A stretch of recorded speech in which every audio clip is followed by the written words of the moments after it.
So when I come to London, one of the places I spend a lot of time is in the City of London. And the reason I come to the City of London is because there's so much history. So yeah, you've got the big tall skyscrapers, you've got everything else around you, which we obviously filmed for London, visited. You've got some amazing places, the tall skyscrapers where you can go up for free, get amazing views across London and out into the home counties. But when you're walking around London and the City of London, the history is just absolutely incredible. Literally everywhere you turn, you've got history, and we are right near to Bank, where the Bank of England is, which sets the monetary policy for the UK, and actually is probably one of the first central banks that sort of lent out their policies and their rules and regulations to other banks across the world to start it. So once again, history starting there. We've got the Royal Exchange around the corner as well. But one of the things I'd love to do when I'm here in the city is find different coffee shops, which is rather handy because this is London Visited Coffee. We like to find the different coffee shops. But what I also love to do is come and discover some of those, well, sort of quirky ones. So this is without doubt a quirky one, as you've seen. This is in the entrance to a church, right? So it's not in the church. There's one not far from here on Watling Street, which we've covered. Where did we do that? I think we did that on London Visited, actually, and I must go back down there again and do a coffee tasting, where actually you go in the church and they've converted most of the church into a cafe area. But this one, Newton's Coffee, well, this is just in the entranceway. So if the weather's rubbish, you're doing a takeaway and you're probably pegging it down to Bank Station, which is no more than, well, probably a 5-second walk away. But this at Newton's Coffee, when the weather is good, you've got tables sitting outside, and it's well worth coming here, well, just for a coffee. There isn't much more on offer. There's a couple of cakes and all the rest of it. So Newton's Coffee here, but what is the coffee going to taste like? Price wise, I was really impressed, actually. Now, yeah, it's in a paper cup, all right, so you know, unfortunately, it's takeaway, small amount of area, it's going to be in a paper cup, I get that. Also, if you're sitting outside, you're going to be listening to that most of the time, which is the screeching of, well, the emergency services here in central London, so that's going to come and go. But one of the interesting things is the first coffee house ever set up in London is Jamaica Inn, is just around the corner, as is the first coffee exchange, which is on Lombard Street, which is also around the corner as well. And there's a plaque there to commemorate it, and I'll put that on the screen right now. And as you can also see, not only have they got the plaque there, the plaque is now, well, it's built into the wall of a Sainsbury's local. So it's a little supermarket here in London. I suppose the only connection is, at least if you go into Sainsbury's, they're selling coffee. But it's probably coffee you've got to take back to the office or take home to make. There you go. Right. But we are here for a coffee tasting. It's Newton's Coffee. And the reason I've also selected this is it's one of the highest scoring coffees for quality in centre of London, in City of London. So I thought, tell you what, let's go down, let's go and give it a go. So we'll give it a go. Why not? So, do you come to the City of London often? And have you discovered Newton's Coffee? Do let us know in the comments down below. Right, let's have a go for the aroma first. Bit of a blank aroma, actually. Oh dear. This is my concerned face. Concerned of London Visited Coffee. I'm just trying to ascertain if is there actually a smell? And apart from stick my nose in it and burn my nose, I'm not really getting it. Now, I don't know because it's slightly breezy.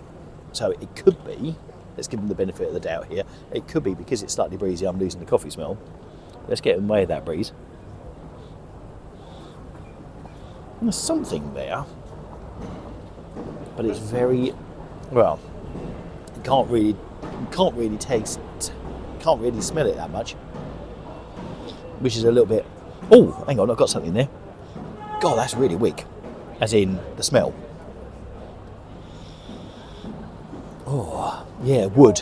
I can smell something a little bit woody there, so I'm not quite sure what the blend is they're using, but I can just about smell wood. So unfortunately for aroma, I'm going to have to give that a 1. Thank goodness I found something, otherwise that could have been a 0. So that's that. Right, let's go for the acidity and also go for the sweetness as well.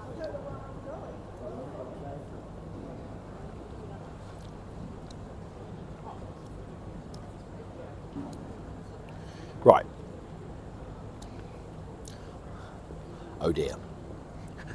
Now I'm slightly worried, I'm slightly disappointed because this is highly ranked, on Google for coffee.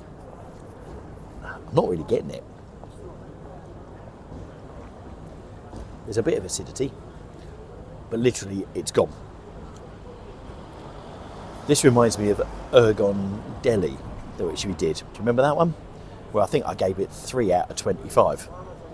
It's not as bad as that, but oh dear. Right, there's a little bit of acidity. I'm going to give it 2 for that. A little bit of acidity. Sweetness, there's something there. So I'm going to give it 2 for that as well. There you go. We're on 5 and we've already covered 3 things. Doesn't look good, does it? Right, okay, let's go for the body next. Right, so the body of the coffee. Yeah, there's something there. It's definitely not the best body I've had, but it's definitely not the worst. All right, so it's not water, but it's not far off it. So I'm going to give that a 3. I'm going to plump for a 3 in the middle of that one. So that gives us 8 so far. And the finish, well, I'm not going to be disappointed to finish this actually, and I don't even know if I'm going to make it all the way. I probably will drink it. There's no doubt about it, but.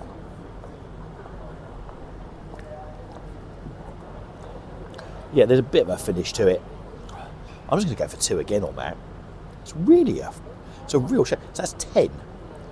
So this coffee gets a 10 out of 25. And I'm really disappointed because it's set in a lovely setting at the entrance to a church. It's sort of poked in there and it looks absolutely fantastic.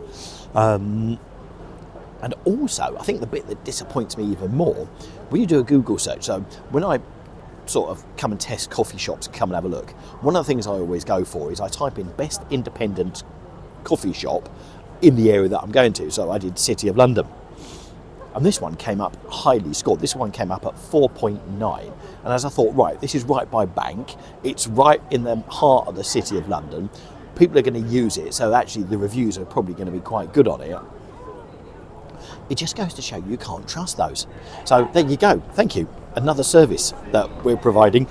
Don't trust the Google reviews because they're not overly accurate when it comes to actually tasting it. But actually, for us, it just goes to show you want to listen and you want to see some of the coffees that we've tasted previously, which makes me think, actually, do you know what? This is pretty ropey. There's going to be some other better coffee shops here in the City of London, not the West End, in the City of London. So we're going to have to go out and find those ones down. So it's a real shame, actually, because I was expecting so much more, especially as the sort of the setup for it, the gates with the gold around the outside, right by the Bank of England. I thought, God, this is going to be quite something. Also, right near the home of coffee as well in London. I really thought this was going to be quite a special place. Unfortunately, expectations not met, which is a real shame. So there you go. So that's Newton's Coffee. We're on the corner of Lombard Street and Bank, so just around there on King William Street. So we're Lombard Street, King William Street, so it's all quite close, all very well. Literally, I can see Bank Station, and it's no more than a 20-second walk, 10-second walk from where I'm sitting at the moment. I think the other bit about here as well is, whilst it's nice and the weather today is chilly and it's blue skies, if it's raining, you're certainly not going to want to. Well, there's nowhere to stand because, as you saw, there's no room in there. Right? So literally, it's one of those where you have to go and find an alley, go and stand in an alley, or whip down to the tube station. So there you go. So what we learned today: the coffee here isn't that fantastic, but also you can't trust Google reviews. Makes you wonder who's put those reviews in to say it's that good. So yeah, real shame. Anyway, so that's Newton's Coffee. I'm going to leave you with a really decent coffee shop that we have found, which is not that far away. In fact, it's literally just the other side of the Thames. Also outside at Borough Market, which is the Colombian Coffee Company, which scored really, really well. So if you fancy seeing that video, that's up in the top right-hand corner. And if you've watched this and you think, do you know what, Steve, I'll buy you a coffee so you can carry on doing it, then please, there's a Buy Me a Coffee QR code. Do that, ping on there, and you can also donate to help keep the channel going. Anyway, listen, thanks so much for watching, and we'll catch you next time on London Visited Coffee, where we hope, well, to have a better coffee. Yeah. Catch you soon. Bye-bye.